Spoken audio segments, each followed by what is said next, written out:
Boa noite, prazer em ver todos aqui. Meu nome é Hélio, para quem não me conhece, sou pastor da igreja e você está convidado a participar conosco desse culto da família.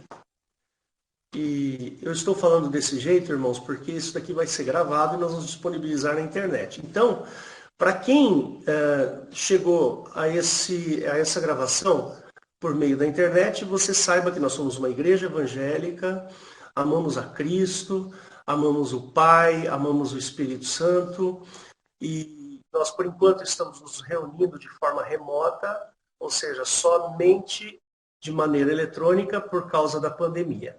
Assim que essa pandemia se dissipar completamente, aí nós vamos ter o nosso cantinho de volta, tá bom?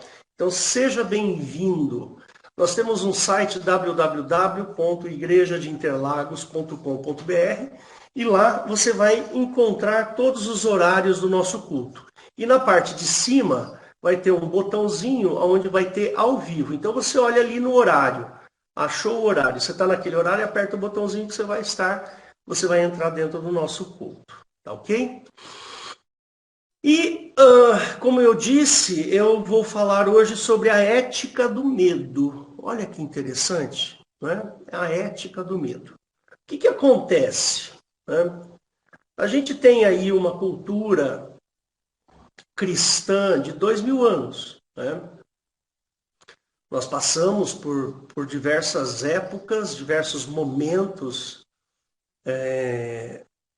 da cultura ocidental, e a igreja, o cristianismo sempre esteve presente. Né? O cristianismo sempre foi abundante no que diz respeito à religião cristã. Né? Então, surgiram várias vertentes ao longo dos séculos, né? Onde, em primeiro lugar, a Igreja de Roma, que foi a Igreja Católica, ela dominou praticamente durante quase 1500 anos, né? Quase 1500 anos, ela dominou o pensamento, a filosofia, né? O jeito, a maneira de se pensar sobre o cristianismo. Quando há mais ou menos 500 anos atrás, algumas pessoas se rebelaram. Né? Elas se rebelaram e começaram a questionar, né? Por que a Igreja Católica detinha um monopólio do cristianismo. Né? E aí começou daquele momento em diante, surgiram outros pensadores, outras maneiras de interpretar a Bíblia, de olhar para a Bíblia, e aí começaram a surgir outras igrejas. Aí surgiu, né, o calvinismo, várias outras vertentes. Né? Teve uma cisão da Igreja Católica na Inglaterra e ali acabou também tendo um problema e surgiu uma outra religião para que um determinado rei pudesse se separar e casar de novo, e assim foi. Então, nós temos no nosso pensamento ocidental, nós temos uma cultura que foi implantada ao longo desses 2000 anos praticamente. Então, a nossa maneira de pensar, o nosso jeito de olhar para as coisas da Bíblia, elas estão, vamos dizer assim, elas estão agrupadas de uma maneira que teve interesse, que a igreja ou as religiões cristãs tiveram interesse. Né? E aí surge, então, essa história do Deus castiga. Que é, na realidade, a ética do medo. Né? O Deus castiga. Não faz tal coisa porque Deus castiga. Não faz isso, não faz aquilo porque Deus castiga. Não cometa o pecado, porque senão Deus castiga. Virá sobre ti a ira de Deus. E assim vai. Então, essa é a ética do medo. Né? Você coloca medo para poder dominar. Né? Você domina pelo medo, não pelo amor. Né? O Senhor Jesus nos domina pelo amor. Nós aceitamos a dominação, se bem que essa palavra não é uma boa palavra, né? Porque ela tem um caráter negativo. Né? Paulo dizia que ele era servo, ele era escravo de Cristo. Né? São palavras difíceis, ruins, por causa da conotação. Mas, na realidade, eu quero ser dominado por Cristo, pelo pensamento de Cristo. Né? Daqui a pouco a gente vai ver algumas reflexões sobre isso. Então, é muito importante a gente entender que existe na nossa cultura essa história do Deus castiga. E isso é muito ruim, muito ruim, muito ruim, porque não é assim que Cristo pensa. Não é assim que Jesus ensina para nós. E eu vou tentar falar um pouquinho sobre isso para vocês. Sabe por quê? Porque vamos abrir lá em Colossenses 2, de 10 a 15. Eu vou abrir aqui e eu vou mostrar para você. Colossenses 2, de 10 a 15. Acho que é melhor, a própria palavra fala. Né? Ela fala muito bem. Colossenses 2, de 10 a 15. Ele diz assim: estáis perfeitos nele, que é a cabeça de todo principado e potestade, no qual também estáis circuncidados, não circuncidados com a circuncisão não feita por mão do despojo do corpo, dos pecados da carne, a circuncisão de Cristo, sepultados com ele no batismo, nele também ressuscitastes pela fé no poder de Deus, que o ressuscitou dentre os mortos. E quando vós estáveis mortos nos pecados e na incircuncisão da vossa carne, vos vivificou juntamente com ele, perdoando-vos todas as ofensas, havendo riscado a cédula que era contra nós nas suas ordenanças, a qual de alguma maneira nos era contrária, e atirou do meio de nós, cravando-a na cruz, e despojando os principados e potestades, os expôs publicamente, e deles triunfou em si mesmo. Esse texto, irmãos, ele é fundamental para a nossa fé. E ele precisa ser entendido de maneira completa. Não é? Porque existe aí uma certa poesia, existe uma certa riqueza na escrita do apóstolo Paulo aqui. Ele é muito feliz na maneira como ele conduz, né, as palavras nesse texto. Né? E Paulo, ele era um sujeito que tinha sido um grande fariseu dentro da cúpula do judaísmo daquela época. Ele era um sujeito fundamental dentro da religião judaica daquele momento. Então, Paulo conhecia com profundidade o Velho Testamento.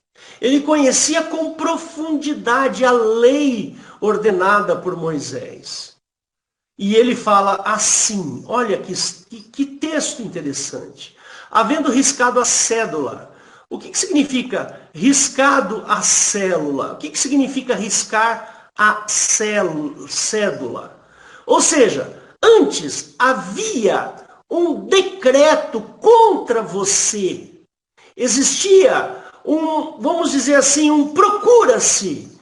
Tá certo? Ou existia assim uma ordem judicial dizendo assim: Hélio, você está condenado porque você fez assim, assim, assim na sua vida. Então, era isso que Paulo estava se referindo. Hélio, a partir de agora, vai ter esta condenação, esta ordem de condenação contra você vai ser riscada. Vai ser rabiscada, invalidada. Aí Cristo pega esta cédula riscada, esta ordem, e crava na cruz. Né? Ele está falando assim, ó, que era contra nós nas suas ordenanças. Que ordenanças? As ordenanças do Velho Testamento. Porque lá no Velho Testamento só agradava aquele Deus, aqueles que cumpriam toda a lei. Então, a cédula que era contra nós nas ordenanças do Velho Testamento, a qual de alguma maneira nos era contrária, ou seja, nos fazia merecer o inferno, a morte, nos fazia caminhar em direção ao inferno e a tirou do meio de nós. Ele tirou essa condenação e cravou-a na cruz. Né? Então, irmãos, nós temos aqui um fato interessante, que é o que nós chamamos de graça. A graça nada mais é isso aí, que a gente acabou de ver. Isso é graça. É a vontade de Deus em nos perdoar. É o desejo de Deus praticar o perdão contra nós. Por quê? Porque nós temos uma ordem de entrada, um bilhete para entrar no inferno. Lembra que acho que eu cheguei a falar algumas vezes isso. Como é que você entra no inferno?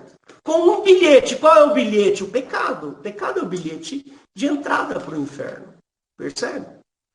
Por isso que Jesus foi expulso do inferno. Ele não podia ficar lá, não tinha pecado. Né? A gente já falou isso algumas vezes. Né? Então, o que vem a ser essa graça? A graça é a vontade de Deus nos perdoar. O Senhor, o nosso Pai, Ele quer ter um relacionamento conosco.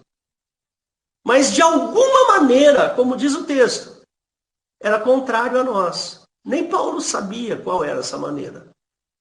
Percebe? De alguma maneira, nós não podíamos entrar em contato com Deus, com o nosso Pai.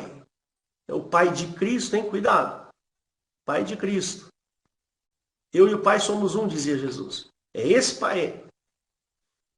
Então, de alguma maneira, nós não podíamos entrar em contato com o Pai. E aí Jesus pegou esta condenação e levou para a cruz. E pagou. E riscou a cela. Não tem mais agora condenação para o Hélio. Hélio, você não vai mais para o inferno. Você não vai entrar mais no inferno. Sabe por quê? Porque eu tirei o bilhete de você. O bilhete de entrada para o inferno foi retirado da sua mão. Você não tem mais o bilhete para entrar no inferno. Agora você tem o bilhete para entrar no céu. Jesus trocou o bilhete. Maravilhoso isso, não é? Fala a verdade. Muito bem. O que significa graça? Então, eu já preguei isso aqui algumas vezes, né? Mas eu quero refrescar a memória de vocês. Né? O que vem a ser graça? Para poder falar sobre a ética do medo. Graça, no dicionário, significa reconhecimento, agradecimento, favor, estima, encanto, beleza. Isso é graça, no dicionário. Mas no cristianismo, graça está relacionado a perdão. Perdão. Em outras religiões, está relacionado a milagres. Mas no cristianismo, o verdadeiro cristianismo é esse, bíblico. A graça está relacionada à vontade de Deus em nos perdoar. Ou seja, o perdão de Deus. Percebe? Por falta de entendimento ou por simples má fé. É bem isso mesmo, tá? A religião baseada na ordem cristã, ou seja, em qualquer religião baseada no ordenamento cristão, estabeleceu um pensamento em que se eu não for bom o suficiente, Deus me castiga. Essa é a ética do pecado. Perdão, a ética do medo. Foi-nos preparado a nossa cultura foi preparada para que se eu não for bom, Deus vai me castigar. Você percebe que isso que eu estou falando para você fere aquele versículo que a gente acabou de ler? Então, aquilo que era contrário a mim foi rasgado, foi riscado. E Jesus cravou na cruz. Não faz sentido Deus castigar. Por que Deus castigaria o Hélio? Por que Deus castigaria alguém? Percebe? Se Ele é Deus de graça, Deus de perdão. Ah, mas Hélio, você tem que lembrar o seguinte, de repente você fica pecando, pecando, pecando, pecando, Deus cansa. Né? Deus cansa. Existe aí alguns versículos que a gente precisa ler com mais cuidado com relação a isso. Precisa tomar cuidado com esse raciocínio. Mas Deus é Deus de perdão. E sempre quando a gente fala em arrependimento, a palavra arrependimento não é um sentimento. Cuidado, hein? Estou arrependido do que eu fiz. Oh, meu Deus. Estou arrependido. Arrependido não é sentimento. Não é aquele remorso. Remorso é sentimento. É uma coisa ruim que você sente aqui e fala, meu Deus, eu fiz aquilo. Como eu sou péssima pessoa. Isso é remorso. Né? Agora, arrependimento no Novo Testamento é mudança de conduta. Percebe? É mudança de pensamento. Mudança de atitude. Isso que significa arrependimento. Quando Jesus pregava lá, arrependei-vos, porque é chegado o reino de Deus, ele não estava falando assim, tem um sentimentozinho aí de remorso, uma coisinha na garganta, porque não é isso que Jesus estava falando. Jesus estava falando assim, olha, mudem o jeito de vocês viverem, mudem, porque agora eu estou apresentando uma coisa nova para vocês, e essa coisa nova é o que vale. Então arrependam-se do que vocês vivem, da maneira como vocês vivem, mudem a maneira de vocês procederem. É isso que Jesus estava falando. Entendeu? Então veja bem, não existe negociação com Deus. A gente não pode negociar. Percebe? Nós não podemos fazer isso. Isso é má fé. E Deus não trabalha com má fé. Percebe? Não existe assim aquela negociação. Não, peraí. Eu vou andar certinho, vou fazer as coisas certinho, tal, não sei o quê, porque senão Deus vai se encher de mim, Deus vai ficar cheio de mim, e então eu vou fazer de conta que eu estou fazendo tudo certinho, mas, quer saber de uma coisa? Eu não consigo deixar de fazer, de pensar, né? De desejar, Não, Deus não trabalha com má fé. Isso é má fé. Deus trabalha com o coração sincero. Aquele que se arrepende sinceramente muda a sua maneira de pensar e de agir. Isso é o que Deus quer de nós. Percebe? Ele quer sinceridade. O que você pode dar para Deus? Eu já falei isso. Você pode dar $1 milhão para Deus? Você pode dar essa casa para Deus? Você pode dar o seu carro? Não pode. Por quê? Porque Deus não precisa disso. Deus não quer isso. Aí Jesus falou assim, o meu reino não é desse mundo. Ou seja, Jesus rejeitou. Lá em Lucas 4, Jesus rejeita as riquezas. Ele falou, isso aí eu não quero. Não, isso aí eu não quero. Se ele quisesse, ele teria aceitado, mas ele falou, eu não quero Satanás. Então por que eu vou dar a minha casa para Jesus se Jesus não quer a minha casa? Por que eu vou dar o meu carro para Jesus se ele não quer o meu carro? Ele não rejeitou para Satanás? Então eu vou chegar no ouvidinho de Jesus. Jesus, você me perdoa os meus pecadinhos? Aí eu te dou a minha casa para você. Você quer? Hã? Gostou da troca? Você me perdoa? E eu te dou a minha casinha para você. Irmãos, o que é isso? E pensamento nojento, não é? Jesus não precisa de casa.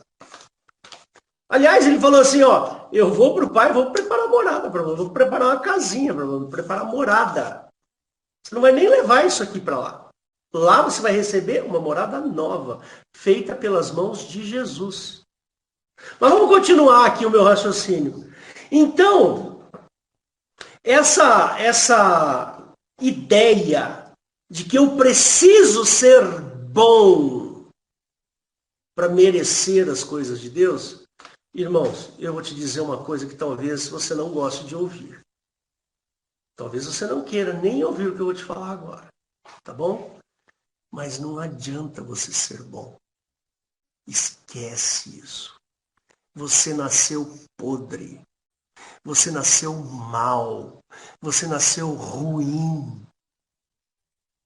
Essa é a sua natureza. Deu para entender?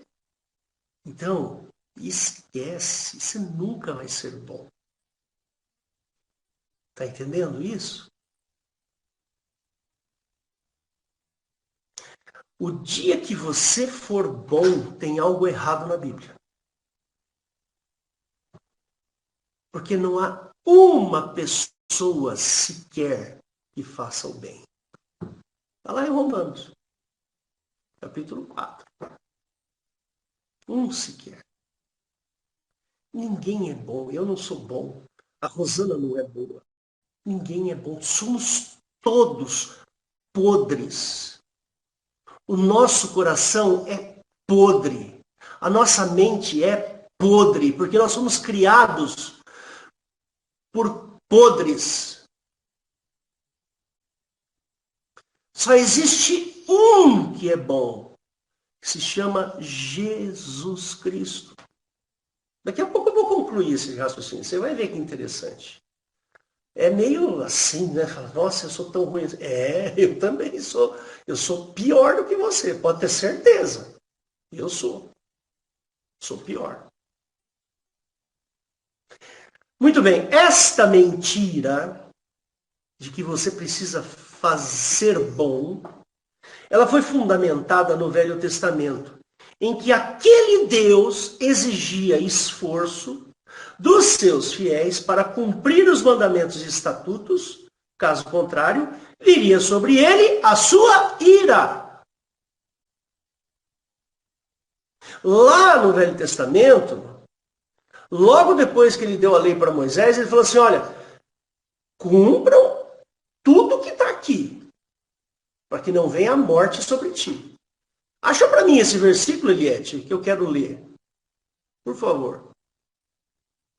Eu sei que você sabe. Lá no Velho Testamento, se eu não cumprisse uma vírgula da lei, viria sobre mim a ira de Jeová. Você achou, Eliette? Hélio, é em Deuteronômio que Eu fala acho que é. 28, não é? É, bem Deuteronômio possível. Deixa eu 28. só compartilhar aqui. Vamos ver lá. Eu devia ter visto isso antes, né? Mas Deuteronômio 28, É. verso. Não sei, deve estar por aí. Então aquele que achar primeiro ganha um pirulito.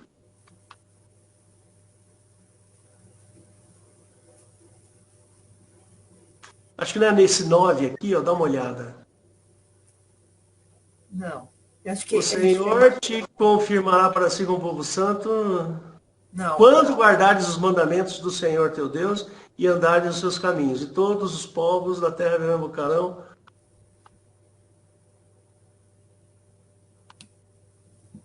Acha aí para mim enquanto eu vou falando aqui, Eliette, por favor. Tá.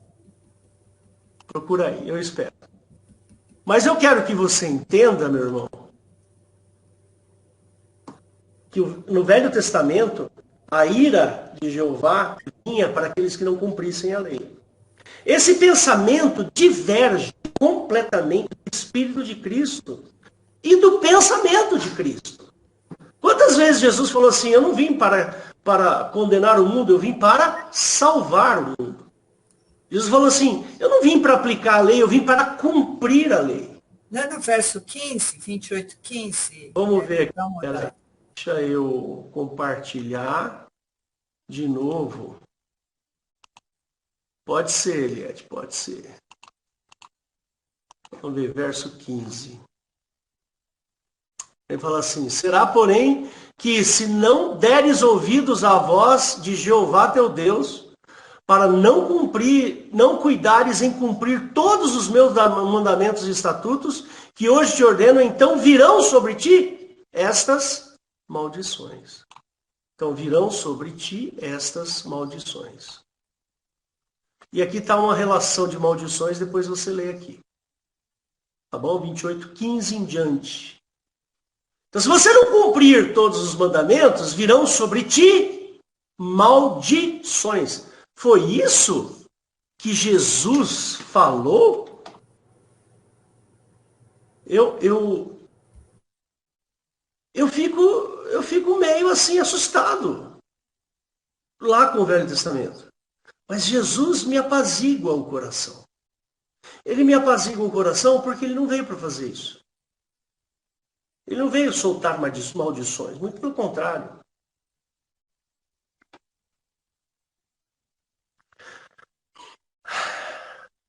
Muito bem. Originalmente ou teologicamente falando, a graça está relacionada ao perdão. Porém, tudo o que se estuda sobre perdão fica a pergunta: perdão do quê? Então nós precisamos entender essa questão do perdão. Vamos ver Colossenses 2, verso 13. Nós já lemos isso aqui. Ele fala assim: quando estáveis mortos nos pecados e na incircuncisão da vossa carne, vos vivificou juntamente com ele, perdoando-vos todas as ofensas. Que ofensas são essas?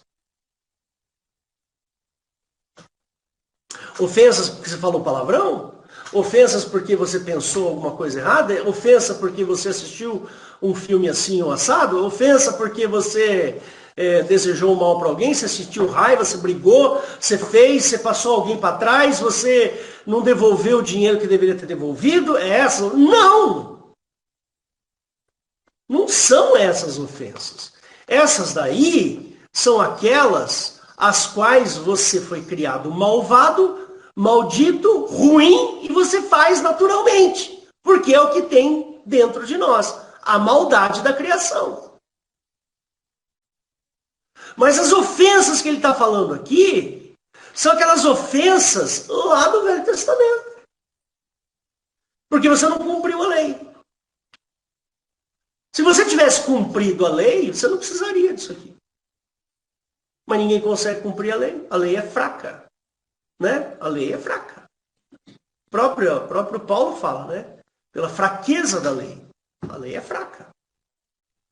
Então você não consegue cumprir. Por isso que Jesus riscou a condenação. Ele riscou a cédula, que era contrária, e cravou na cruz. É esta cédula aqui, é esta maldição que você deveria receber de Jeová e não recebe porque Cristo pegou essa condenação e levou para a cruz. Essa sentença foi dada, que é a cédula, e foi riscada pelo amor de Cristo, e ela foi levada por ele lá na cruz. Como a gente viu em Colossenses 2,14. Jamais, jamais nós iremos pagar por nossos pecados. Porque simplesmente é impossível você pagar pelos seus pecados. É impossível. Este pagamento exigiria a nossa morte. Esse pagamento de pecados exigiria a nossa morte e a nossa estadia no inferno. É assim que você paga o seu pecado. Você paga com a sua vida e com a sua estadia no inferno. Não foi assim com Cristo? Cristo não foi pregado na cruz injustamente, sem pecado? Aí ele foi lá para o inferno. Aí chegou no inferno, não tinha o bilhete do pecado, não pôde entrar. O inferno devolveu. Falou, não, seu lugar não pode ser aqui. Eu já preguei isso no domingo passado. A morte, ela foi criada por causa do pecado. Por isso que Jesus nos dá a vida eterna. Porque quando Jesus sobe na cruz e morre injustamente, ele vence a morte. Porque a morte foi criada para quem pecou. Como eu aceitei a Cristo como meu Salvador. Como eu mudei a minha maneira de agir. Embora eu seja mau, mas eu quero mudar. E é isso que conta para Deus. Aí o inferno acabou para você. Acabou o inferno para você. Não dá Olha, se você aceita o sacrifício de Cristo para a sua vida e se arrepende, ou seja, muda, se converte, o inferno não serve para você. A morte não serve para você. Por isso que ele nos dá a ressurreição e vida eterna ao lado do Pai. Isso é maravilhoso, irmãos. Essa é a obra de Cristo.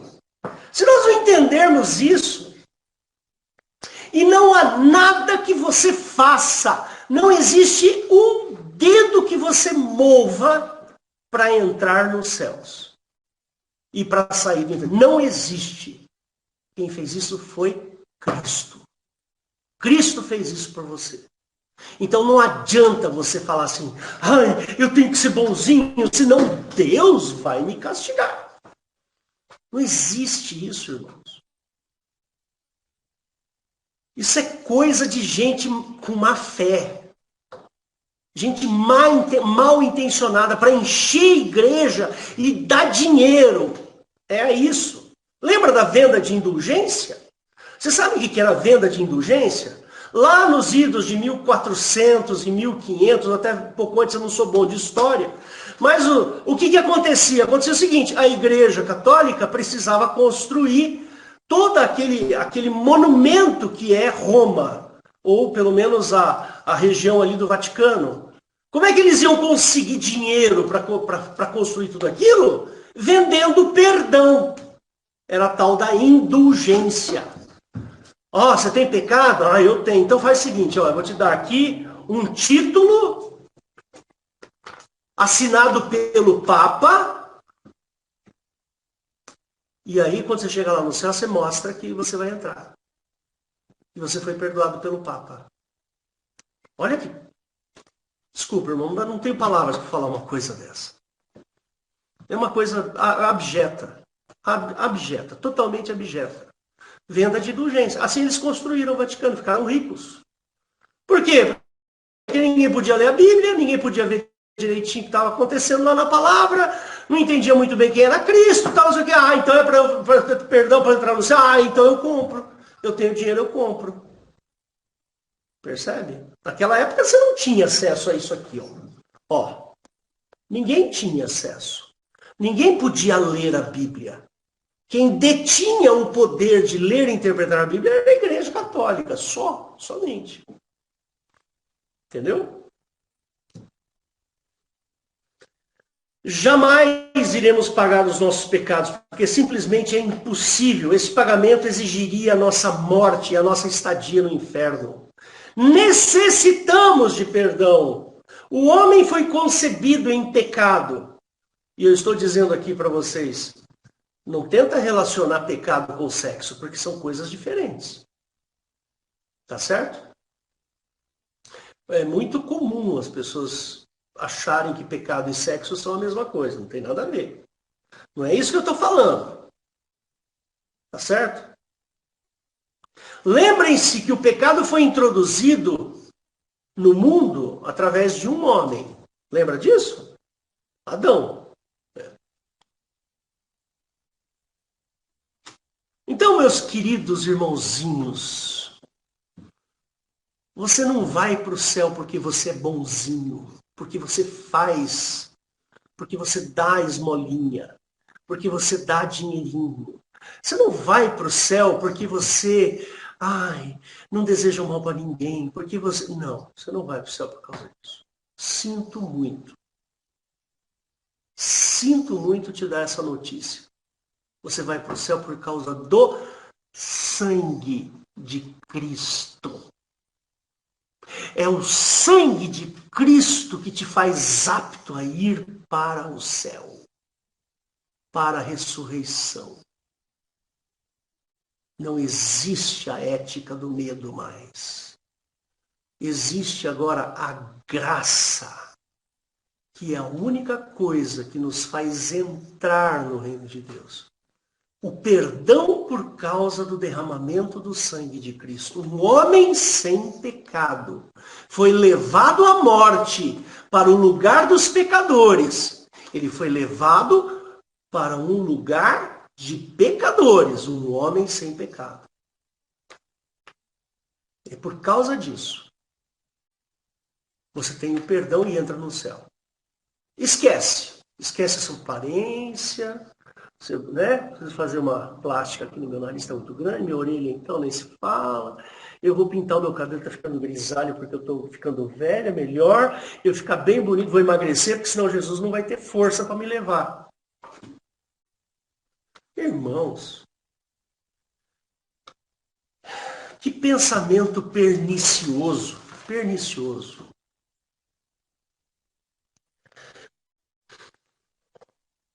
Presta bem atenção, que eu vou te falar agora.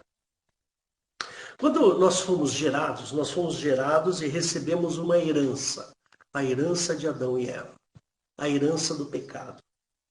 Ou seja, temos uma tendência natural para a morte. Nós temos essa tendência. O homem foi feito para morrer. A nossa carne, o nosso corpo, está sob a ação do tempo. E é o tempo que executa a morte.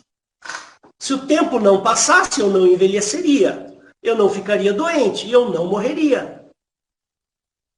Mas como o tempo passa, eu envelheço, eu mais perto chego da morte. E o inferno, como eu disse, foi criado para aqueles que têm essa tendência. O inferno foi criado para quem vai morrer. Percebe? Porque quem vive não vai para o inferno. Só vai para o inferno quem morre.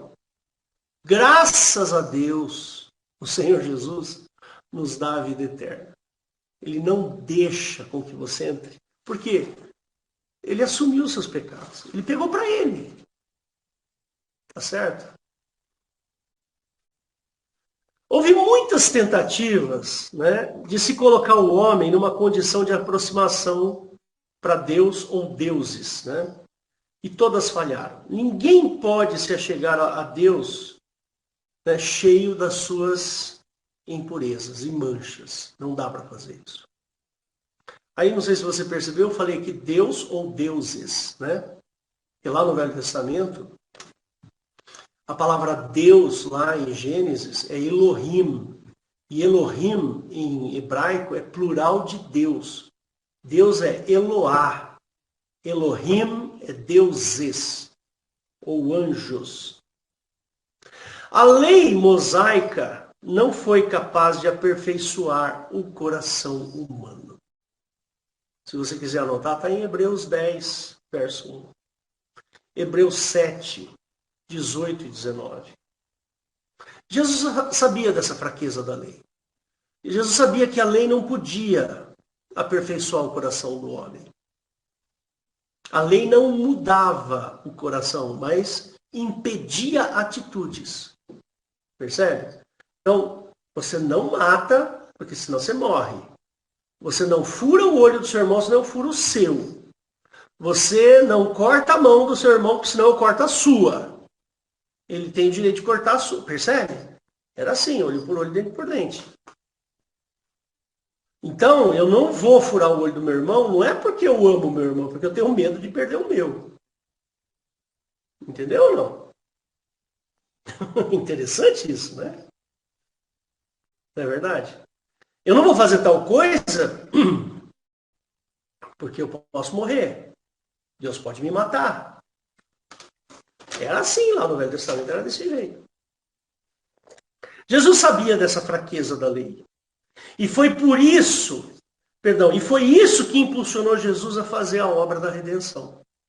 Né?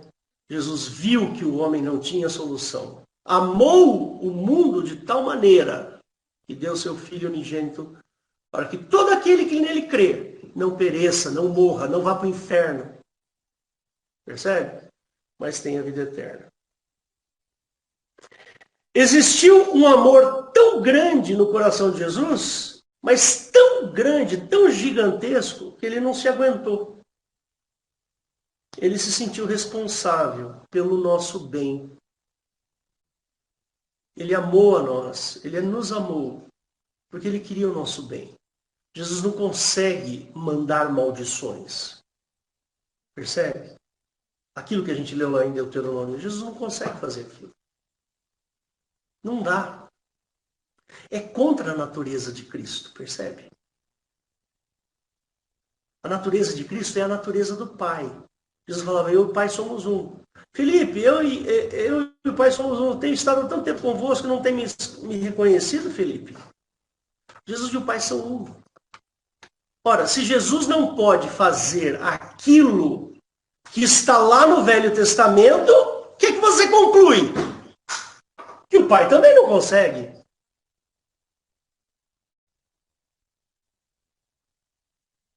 Nós lemos agora aqui, ó. Se você não cumprir todas as ordenanças, virão sobre ti as seguintes maldições. Jesus nunca disse isso. O Pai nunca disse isso. Porque não é da natureza do Pai e não é da natureza, por consequência, de Jesus. Senhor, quer que mandemos fogo dos céus para que os consuma, como assim pensou Elias? Jesus, vocês não sabem de que espírito sois. O Filho do Homem não veio para condenar o mundo, mas veio salvar o mundo.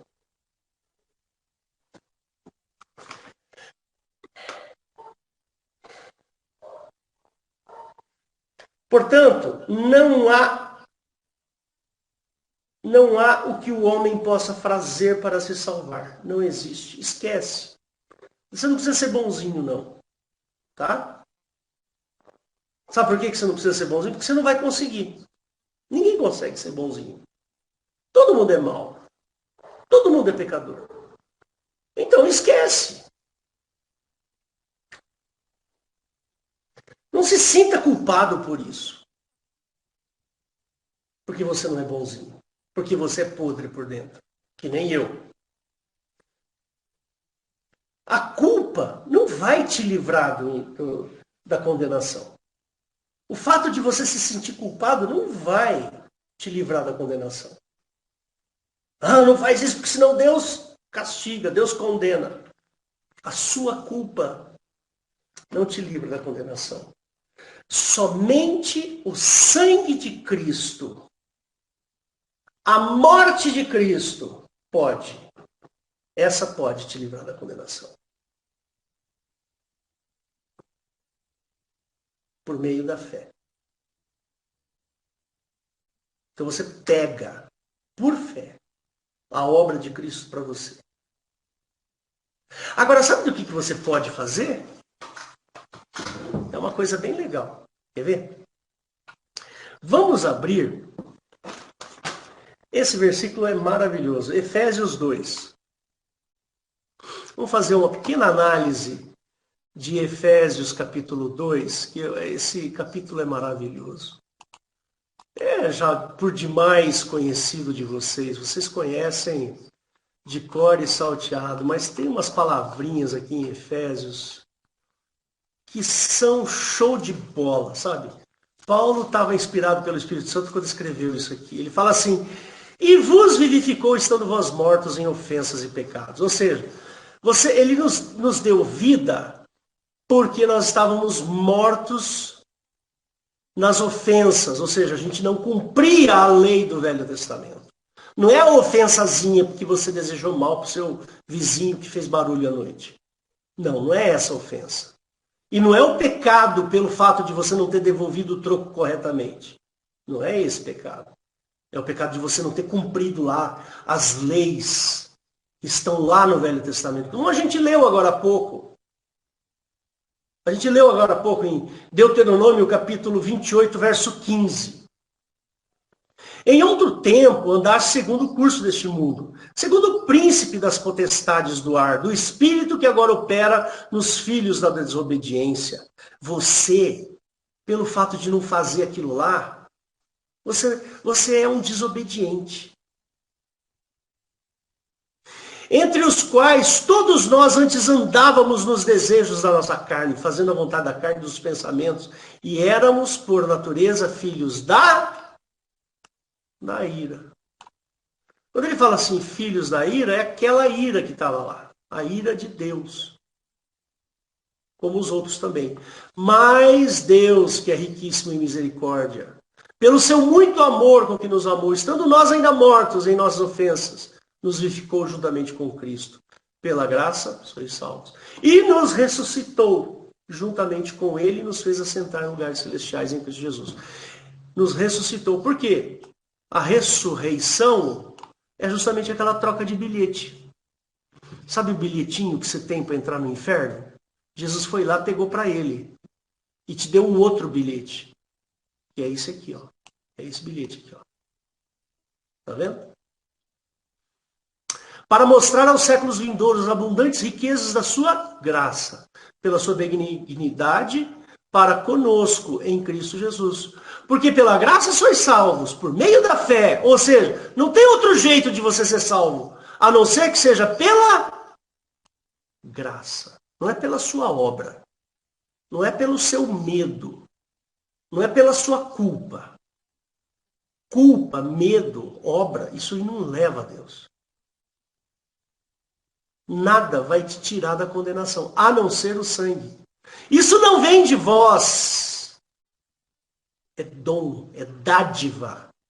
É a mão aberta de Deus para vocês. Não vem das obras, não tem jeito, não tem coisa que você faça para entrar no céu. Não, nada. Nada que você faça pode fazer você entrar no céu. Mas a obra de Cristo pode. Para que ninguém se glorie. Por quê? Somos feitura sua, criados em Cristo Jesus. Ah, agora vem. Vem aquilo que nós podemos fazer. Eu sou podre. Eu sou pecador, mas o que eu posso fazer? Eu posso fazer boas obras. Mas não que essas boas obras me fará levar a Deus. Não. Mas Deus, por causa do amor dele no teu coração, você vai ter um desejo enorme de fazer boas coisas. O Espírito Santo vai te constranger ao ponto de você falar assim, meu Deus, como eu sou ruim, eu preciso fazer alguma coisa para alguém. Meu Deus, eu preciso ajudar aquele irmão. Meu Deus, eu tenho que fazer tal coisa.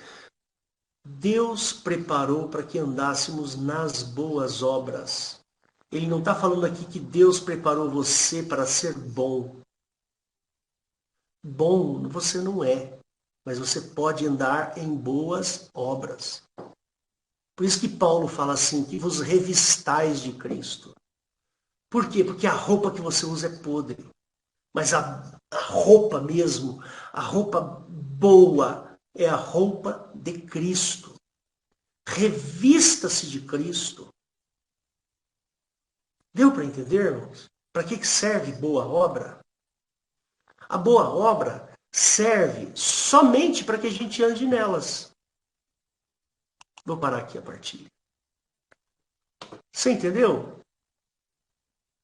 A boa obra você faz por amor a Cristo, não é para entrar no céu.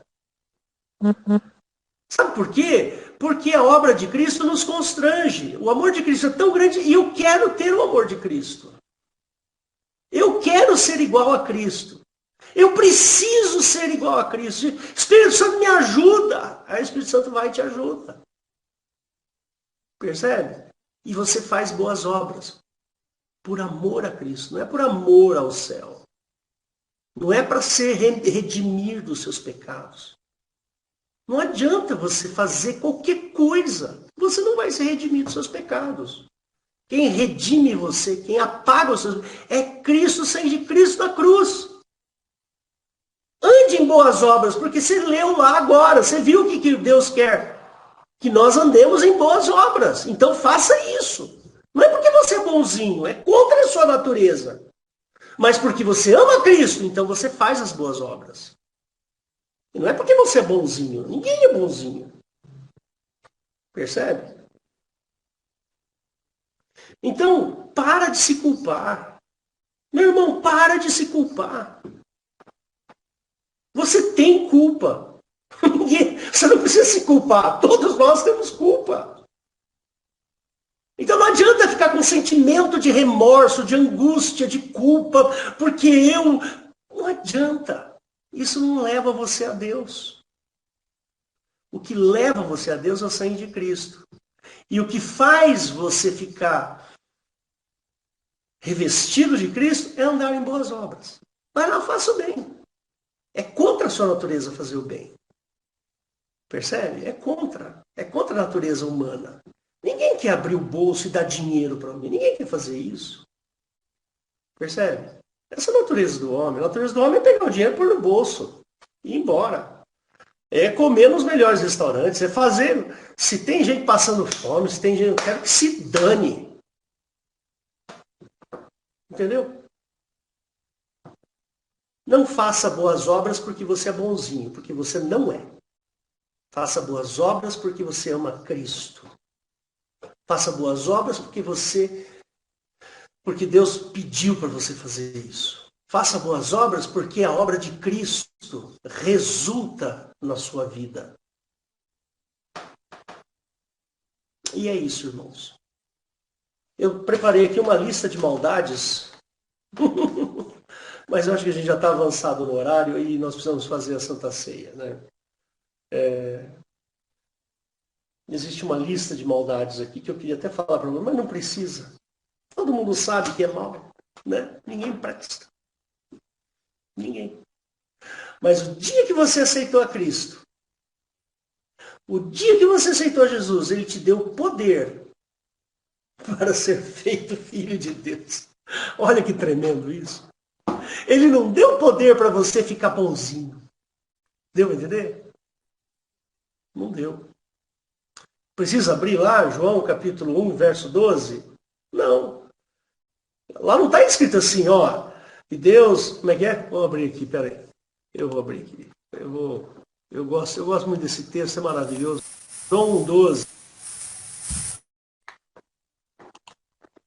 Ele fala assim, olha. E todos quanto receberam, deu-lhes o poder para serem feitos bonzinhos. É isso que está escrito aqui? É? Está escrito aqui, ó. Deu-lhes o poder para que sejam feitos bonzinhos. Não está escrito isso, irmãos. Mas ele deu o poder de ser feito filho de Deus. Mal do jeito que você é. Mal. Ruim. Podre do jeito que você é. Mas ele te deu o poder para ser feito filho. Sabe como que você é feito filho? Crer no seu nome, ó. Ele não está falando assim, aqueles que são bonzinhos. Porque ninguém é bonzinho.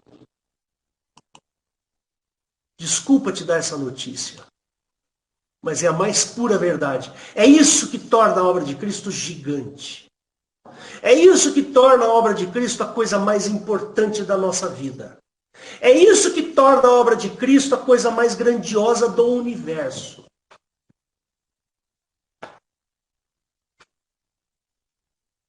É a morte de Cristo na cruz, para que você não fosse contado entre os culpados. Porque culpados nós somos. Mas a obra de Cristo tira você da lista de culpados. E porque você ama Cristo, e porque você ama a obra de Cristo, você tem fé no nome do Senhor Jesus, mesmo sendo podre, por dentro você anda em boas obras. Você anda em obras dignas de Deus. Não para você entrar no céu, mas porque o Senhor Jesus quer que você ande em boas obras. Amém? Deus te abençoe. Pensa bem nisso que eu acabei de falar. Volta a fita, volta a gravação, vai lá nos textos, dá uma olhadinha, que você vai ver como essa obra de Jesus ela é fenomenal. É a coisa mais incrível do universo. O amor de Cristo por nós, que nos transforma e nos tira da lista de condenados e nos põe na lista dos filhos de Deus. Glória ao Senhor Jesus. Amém. Só um segundinho para eu parar a gravação, eu já volto.